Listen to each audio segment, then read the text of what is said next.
Metro Nashville. As Nashville's become the nation's second toughest market for home sellers, trailing only Miami, with sellers now outnumbering buyers 129%. What do you think when you hear that? Sensationalization or facts? Yeah, I mean the price has to be lower, right? I can't charge the same price of a 2026 Tahoe as I can for a 1982. You know, again, it's nicer. It's got more bells and whistles. It's being able to put out there like, hey, this room could be yours for the $15,000 seller credit that we're offering for finishes and upgrades. I always say affectionately, if you want more for your house and the market's willing to give, you've heard me say it before, congratulations, you're the highest bidder for your home. That's right. Is the pain of not being near your grandkids or, your family, is that hard to stomach versus let's go ahead and just lower the price so I can get to that destination. 2-1. Welcome back to another episode of this week's Market Pulse with Danna and David. Danna, what's up? How are you? I'm good. How are you? I'm good. It's August. Babies are back in school. Yes, they are. Fun, but I know everybody's week's hectic right now. I'm trying to reset the rhythm, right? Get back in the rhythm and routine. Yeah, football game tonight. Yeah, and we're out of school today, and we got soccer tonight, football tomorrow night. So. Well, that's right. You guys are out of school. That's weird. I just started. Is it elections? Is that what it is? Mm-hmm. Yep. Everybody out. So. All right. Yep. We got our first middle school football game. So shifting gears, baseball to football. There you go. I know. Love this time of year. Nice and cold tonight. I know. I just need the temperature to, if you're new to Tennessee, welcome to August. All right. Yes. It's like the only time that it sucks to be here. It's not that hot though. I mean, fairly. Right? It's usually 100 and something, right? Yeah, it's just been humid. We had a few good days in there, but now the humidity's creeping back in. Yeah, I walked 9 on the golf course yesterday. It looked like I got out of a pool when I was done. It was like drenched. So, all right. Well, what's going on in the market? People are getting babies back in school and life's going on. Yeah, showings are happening. As we know on our team, contracts and deals are being done and written. So it is moving. But as you know, kind of some seasonality that we've experienced since we've been doing this for a minute is that traditionally around these first 2 weeks of August, it can start to, be a little slow. I always say like a little pause in the market just because, like you said, everybody's getting back to their rhythm and their routines, and school's starting back and sports are starting back, and some counties start this week, some counties start next week. And so you'll just see everybody, and traffic picks up. Mm-hmm. Yeah. Yeah, we see on average, I think for our team, we kind of for this time of year start to close or start to sell about 8 or 9 houses a week. You and I've talked about, the amount of inventory on the market, amount of inventory that we're carrying. And I was looking yesterday, I think it said we have 205 properties in the system. That doesn't mean they're all active. That could be some under contract. That could be some of our commercial deals or property management. But, all in all, floating probably somewhere around 80 or 90 active listings on the market. And then you sent me an article earlier that I thought was crazy and just kind of show it for people, right? And so it is not an Edward Jones commercial. I don't know where that came from. It is a New York Post. Right. But the headline reads, COVID area hotspot. We're going to start all these ads. COVID area hotspot is now one of the toughest places to sell a home in the U.S., right? And so talking about Metro Nashville. Says Nashville's become the nation's second toughest market for home sellers, trailing only Miami, with sellers now outnumbering buyers 129%. Right? So I kind of go like, all right, Danna, what's that mean? What do you think when you hear that? Sensationalization or facts? Say that it's a little bit of both, right? And I think it's always how you interpret it too, right? We're not necessarily Nashville here in Wilson County, and the data doesn't, it just specifically says Nashville Metro. And so, but, right, people, that's going to catch people's eyes. And if they don't read further into it or know how they do the data, then we're just making an assumption across our, all of our markets. Yeah. Yeah. Again, I'll go to the data for validation. See if it'll let me share this. I don't know if this is best practice or not, but it's what we're going to do because I'm driving the ship, right? So you see my screen there? Yep.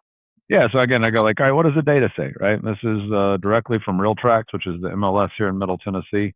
And we kind of go through and you go like, all right, new listings are down in July 19%. So that indicates less homes on the market than July a year ago, not necessarily more. New under contract down 4%, right? So 19% fewer listings, 4% less under contract. Active inventory, so that's carrying on the number of active homes. So yep, up 5% there year over year. So I go like, all right, got it. Sales price up 3%, median sales price down 1%. So prices bumping along about flat, right? Somewhere in that 0 to 4% range, which is pretty normal. 29 average days on market, that can be misleading. I think really down here is the one you and I like to look at, right? Total listing to close of 94 days. So again, one more day than it was taking a year ago. Still a pretty healthy market. Month supply pushing 4.46.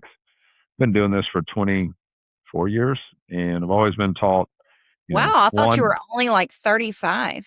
I started when I was 12. Okay. With the month supply of 4.46, that's I was always taught like 1 to 4 months of supply is a heavy seller's market. 4 to 7 months of supply is a balanced market, and 8+ months supply would be a buyer's market, right? And so in those terms, you go like, all right, just kind of a little bit out of a seller's market into low balance market. Down here at the bottom, you can see stats by county.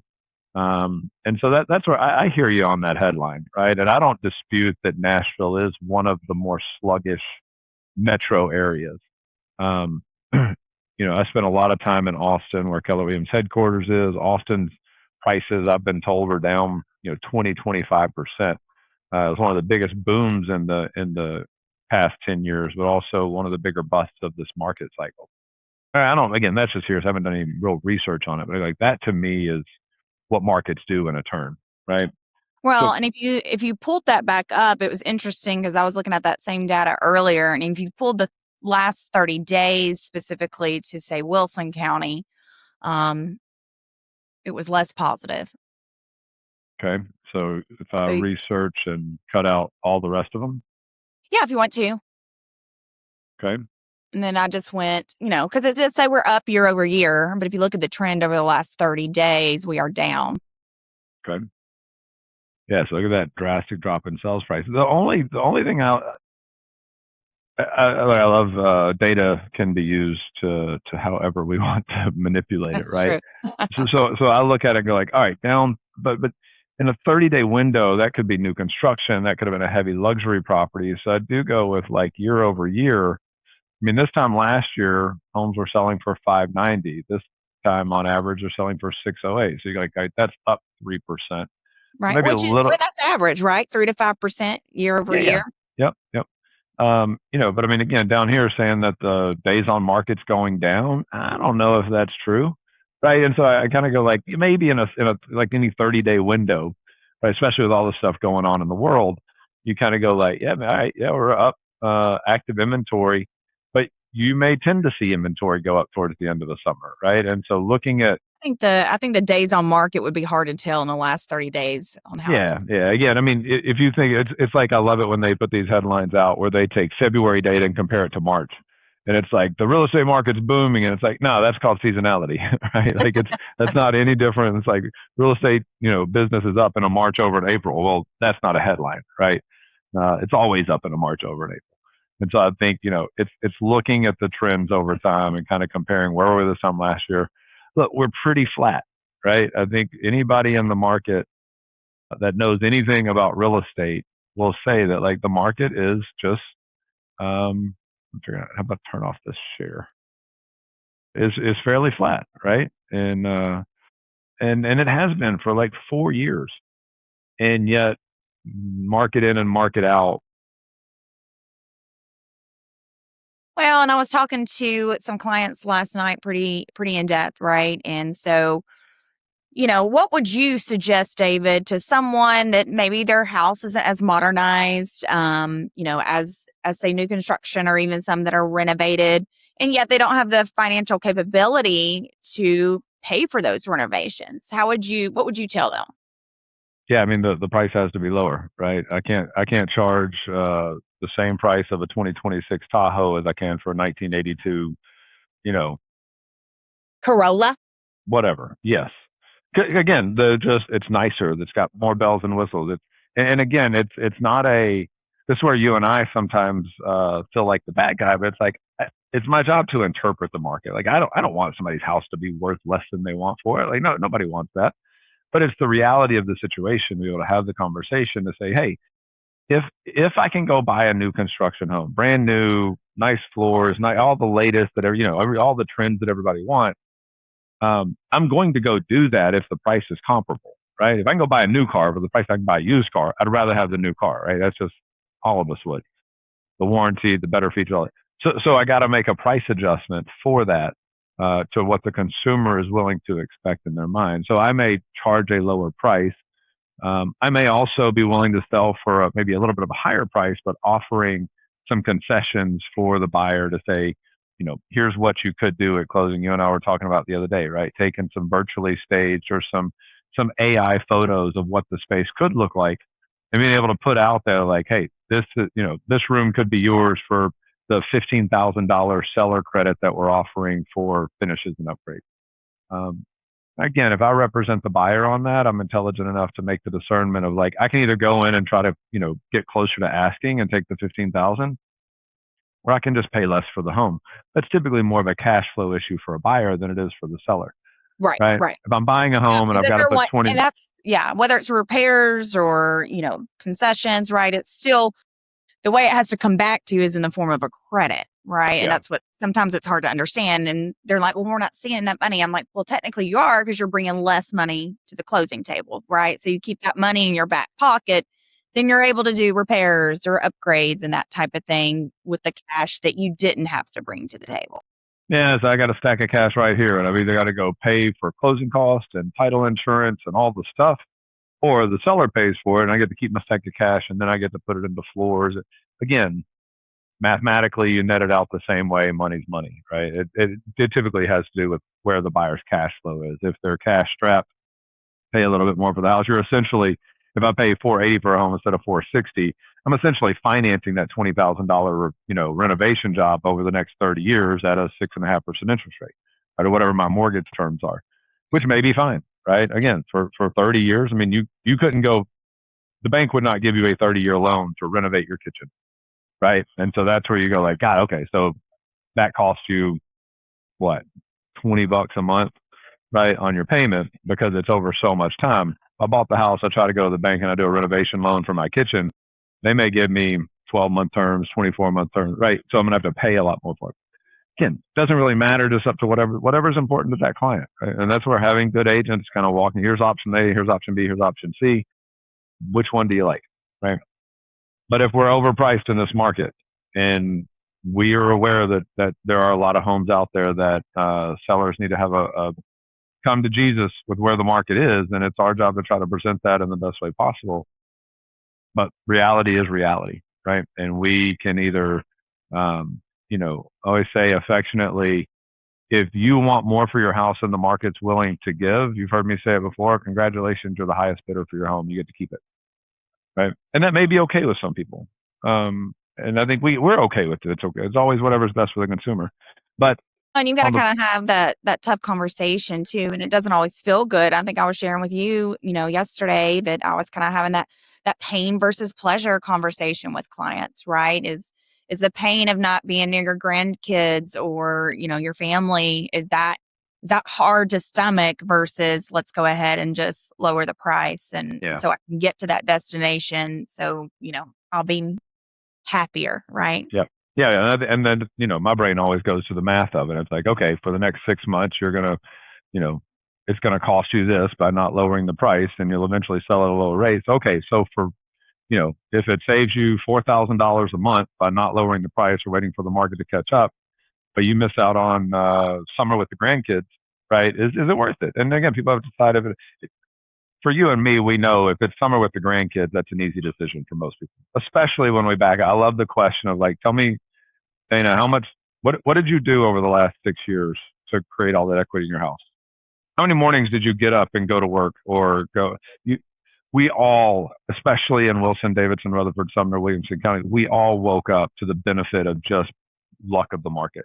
And not to say that that's not valuable. We were smart. We bought homes at a good time. We bought at good prices. We made those decisions. People should be making those decisions now because all markets trend upwards and to the right over time. That being said, you go, all right, so if you got to come off of it 20 or 30,000, I know that doesn't feel great, but you also could turn around and probably buy something for 20 or 30,000, right? And so if it's to me where it's like peace of mind, getting the home off the market, getting moved for the job, for the grandkids, for the extra space for the dog, whatever it is, within reason, we ought to be able to rationalize the impact or the decision that we're making. I think for us, the hardest part is when clients kind of go like, I don't have to move. I'd like to move, but I don't need to move. I'm not going to be closer to grandkids. I just simply want to go somewhere else. And trying, because we kind of make those decisions in theory, and then when the reality of the market shows up and they're on the market for 3 weeks with no showings, and they chose to price their home 50 grand higher than maybe what the market was indicating it was worth, sometimes we have to let the market do the heavy lifting, right? And be the example. Because again, you and I both know, like, we're not perfect either, right? Like, we're trying to understand the market the best that we can and interpret it. And I think a lot of sellers out there trust us for that. But again, that's where the 24 years of experience or the thousands of homes that you and I have sold together really comes in handy, because we're not just guessing, right? We've got a lot of data to back up kind of how we go about that. The other piece is maximum exposure, right? We have to make sure that the sellers have the most eyeballs possible on those homes. And so that's, again, we're operating from a big organization level, operating as the Huffaker group. I remember when I started selling homes in Wilson County, people weren't taking professional photos, right? And still don't. Yeah, that's nuts. So hard. Like, I know, shame, right? No, but we were cutting edge because we were taking professional photos and kind of pushing the envelope on that being, getting the best views on the homes. Now technology's grown. Most everybody's using some form of professional photography, but it's the 3D walkthroughs, it's the virtual staging, it's the in-person staging, it's all the things that we can do to make the home look beautiful. But it's also the relationships that we have with the Zillows and with the Realtor.coms and with the major portals. We know where eyeballs are, right? And we know we spend a lot of time negotiating terms and features with Google, right? I mean, Google is where people go to search. And so, not to knock anybody out, that's what we do really, really well, right? Is that we make sure that the exposure of the home is maximized, so that the only other possible outcome for a home not moving would be price, right? If we've taken every stone left unturned when it comes to marketing and promotion, supply and demand, right? Basic economics. We got to increase marketing to increase demand. There is supply on the market. We just looked at the stats of what it is. So how do we make that home the favorite when there's only 3 people out this weekend looking for a home in Mount Juliet between 600,000 and 700,000, and they got 10 homes to choose from? How do we make sure ours gets picked, right? And that's what we're working with the clients to try to figure out, right? Absolutely. Yeah. So sensationalized headlines or not, the market is where it is. I do think Nashville probably incurs the brunt of a headline like that due to the rapid construction of so many condos, right? I've said I bought a condo in Nashville in 2018, I think, 2017, 2018, somewhere around there. I don't think that thing's gone up in value in 8 years, right? Because there's just such a glut of supply. Right, yeah. I keep building it. We love having it. I shouldn't say it hasn't. It's gone up some, but not to the extent you would think. If I bought a house in 2018, those have nearly doubled in value, right? There's so much equity in a house in Wilson County, for instance. So I think that lends to that conversation around Nashville, right? Not only are prices not going up, but you have a lot of people building new construction homes. And then I saw today, I think TikTok just shut down their campus, laid off 250 employees in Nashville. Did they? No, I didn't see that. Yeah, which again, it was just kind of out of the blue, right? And so you think about, like, our economy and our world is not, completely insulated. The beautiful thing about Middle Tennessee is what a diverse job platform or landscape that we have, between financials, between tech, between healthcare. We're not Texas. We're not just dependent on oil or something like that, or Tesla. And so really interesting to see those pieces. Curious to see how those play out. Yep, absolutely. All right. Awesome. What's going on for the rest of the year? Anything exciting happening? We got the fair coming up. I know we've talked about this every week, but it's like that again. I know you're going to say that again. Getting real. Pull out for favorite fair food. That's what I'm going to do. Man, we're going to do like an everyday episode from the Wilson County Fair. We're going to see how much corn and deep fried things we can eat. I'm gonna need like an IV by the end of it. So you're fasting in September? Maybe. You know what I don't like? I don't like chicken. I don't like the turkey legs. You ever get the turkey legs like at the Titan Stadium? No. Yeah, it feels too barbaric to me. I don't know. That's too. Like I don't like my hands. So you don't like crab legs? You don't like doing crab legs? No, I do love crab legs. I guess I don't know. Crab legs don't make my hands sticky though. No, there's something about the turkey legs that give me like a yuck. What about the ribs? You gotta use your hands there. Yeah. All right, maybe I just don't like turkey legs because yes, I like ribs and I like. All right. Anything else going on this weekend other than football and soccer? No, sports. Going on in the community. Well, previewing clients out there that are members of the Huffaker Group and clients. We do have a new client event coming up on September 19th. We'll be getting some information out about that, hosting everyone down at a Nashville Sounds game. So give your favorite Huffaker Group agent. I know. Hopefully it will be like really cool outside. And, no humidity. I'm just pray. Yeah, maybe they'll have free beer that night. Yes. Yeah, it'll just be like the win-win-win. Or the slushies, the Jack Daniel's slushie. Easy. Those are breakfast items. Just kidding. All right, guys. Thanks for hanging out, Dana. Talk to you guys later. All right. See you guys.